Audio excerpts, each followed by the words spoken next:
लिए चलते हैं आपको आशुतोष के पास, और आशुतोष बता रहे हैं गुजरात के आंकड़े। आशुतोष।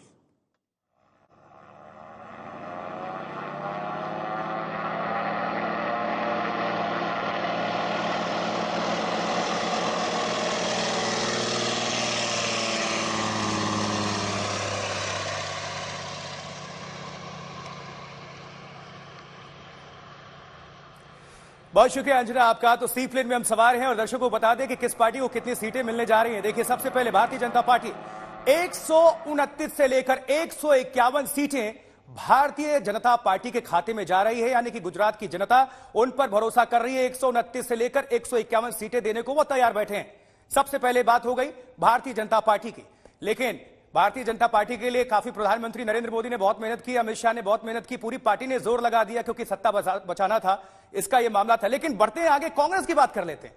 कांग्रेस के खाते में कितनी सीटें, तो देखिए, नजर डालिए, 16 से 30 सीटें कांग्रेस के नाम कर दिया है अब वहां की जनता ने, यानी 16 से 30 सीटें मिलने का अनुमान है। भारतीय जनता पार्टी बहुत आगे है, मैंडेट से कहीं आगे, 129 से 151, जबकि कांग्रेस के पास 16 से 30 सीटें मिलने का अनुमान है। लेकिन आम आदमी पार्टी पूरी शक्ति के साथ, जोर आजमाई के साथ, खासकर मुख्यमंत्री अरविंद केजरीवाल, भगवंत मान, पूरी पार्टी ने पूरी शक्ति लगा दी थी कितनी सीटों के लिए।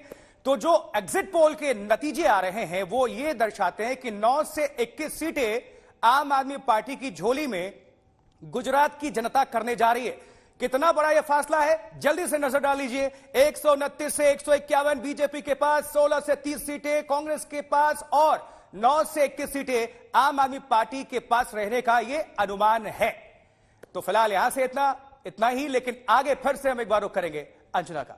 Over to you Anjana. बिल्कुल बिल्कुल आशुतोष, हम ऐसे ही आंकड़े आपको एक बार फिर से हिमाचल के भी दिखाएंगे, एमसीडी चुनाव के भी दिखाएंगे। लेकिन प्रभु चावला जी, एक कमेंट जल्दी से आपसे, क्योंकि ये अपने आप में बता रहा है कि जो वाम दलों ने पश्चिम बंगाल में रिकॉर्ड बनाया था, बीजेपी गुजरात में बहुत बड़ा रिकॉर्ड बना रही है।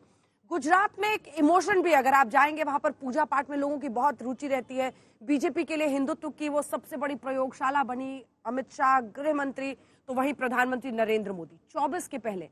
ये रिजल्ट तो अगर वाकई ऐसा होता है, मतलब बहुत ऐतिहासिक तरीके से पीएम इसको कोट करेंगे।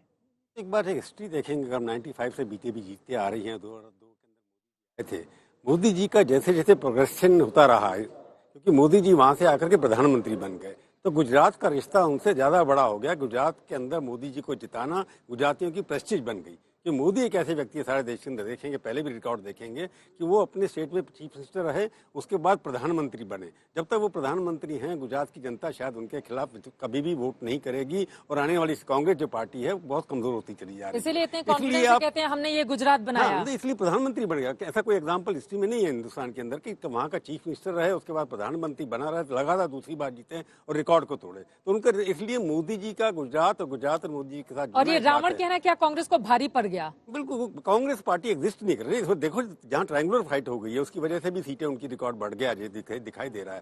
परंतु इस रिजल्ट से एक मैं बात, जो बड़ी पिक्चर निकल के आ रही है, 2014 से जब से मोदी जी आए हैं गुजरात में, तो उनकी सीटें बढ़ी हैं। अब लगता है 26 में 26 दो बार आ चुकी है उसके अंदर। परंतु ये लगता है कि स्टेट इलेक्शन में, छोटा स्टेट, वो सुधांशु जी कह रहे हैं छोटा स्टेट की इंपॉर्टेंस होती है, क्योंकि वो दूसरी बार असेंबली इलेक्शन सिवाय यूपी और उत्तराखंड को छोड़ करके बाकी सब इलेक्शन हारे। आप राजस्थान हारे, मध्य प्रदेश हारे, राजस्थान, उसके बाद आप छत्तीसगढ़ हारे, उसके बाद आकर के आप देखिए हरियाणा में मेजोरिटी नहीं मिली आपको, महाराष्ट्र में मेजोरिटी नहीं मिली। तो ये सारी स्टेट दोबारा जीत नहीं पाए थे। गुजरात ही एक ऐसी स्टेट है जो बार बार आप जीत रहे हैं। महाराष्ट्र में लेकिन नंबर 1 पार्टी बन गई थी ना 105 के साथ बीजेपी। एक साथ जब लड़े थे तो बीजेपी नंबर 1 पार्टी थी, परंतु सरकार नहीं बना पाई। कांग्रेस पार्टी बार बार कहती रही कि बी टीम है आम आदमी पार्टी इनकी, फिर ओवैसी साहब को भी, आपने संजय जी को सुना, लेकिन बी टीम तो कहीं पर मणिशंकर अय्यर जो एक वक्त पर साबित हुए थे, वैसे ही मधुसूदन मिस्त्री जिन्होंने औकात शब्द का इस्तेमाल किया, और मल्लिकार्जुन खड़गे जो कि खुद अध्यक्ष है, उन्होंने जब रावण शब्द कहा तो इस पर बहुत रिएक्शन था गुजरात। देखिए, मेरा मानना है कांग्रेस पार्टी के अगर ये एग्जिट पोल के हिसाब से नतीजे आते हैं तो ये बयान उतने बड़े कारण नहीं है। 77 सीटें जीतने के बाद 2017 में कांग्रेस पार्टी अपने को संभाल ही नहीं पाई। वहां पर 11-12 विधायक तो उनके चले गए, बीजेपी में अल्पेश ठाकुर चले गए और हार्दिक पटेल तो विधायक नहीं चले गए। इसके अलावा जो है उनके आखिरी समय में उनके लीडर पोजीशन चले गए, जो वसावा साहब जो है लास्ट में जो बिल्कुल लीडर पोजीशन थे। इसके अलावा कांग्रेस पार्टी का कोई प्रभारी जो है वहां एक्टिव रहा ही नहीं। कांग्रेस पार्टी ने विपक्ष नेता के रूप में कोई काम मतलब बिल्कुल गिव अप कर दिया गुजरात को। और कहा जा रहा है कि इसकी वजह से संजय जी पता नहीं मुझे मानेंगे नहीं मानेंगे, राहुल गांधी भी काफी नाराज थे इस बात से, और जो वहां पर लोकल नेता बता रहे थे वो यही कह रहे थे कि इसी वजह से उन्होंने कहा कि जाइए आप लोग खुद ही चुनाव लड़िए। आप लोगों ने कांग्रेस पार्टी ने परेश धनानी को बनाया, उसके बाद उनको बनाया, और कांग्रेस पार्टी ने कोई मुकम्मल प्रभारी तक नहीं रहा वहां। रघु शर्मा से पहले वो थे जिनका निधन हो गया, राजू साधव जो है वो भी बहुत कम जाते थे, उसके बाद उनका निधन हो गया, फिर 3-4 महीने पोस्ट खाली पड़ी रही। बाद में चुनाव से जब घोषित होने से 2-3 महीने पहले रघु शर्मा को भेजा गया। तो गुजरात को तो बिल्कुल कांग्रेस पार्टी ने भगवान भरोसे छोड़ दिया, और उसी स्पेस को आम आदमी पार्टी घुसी।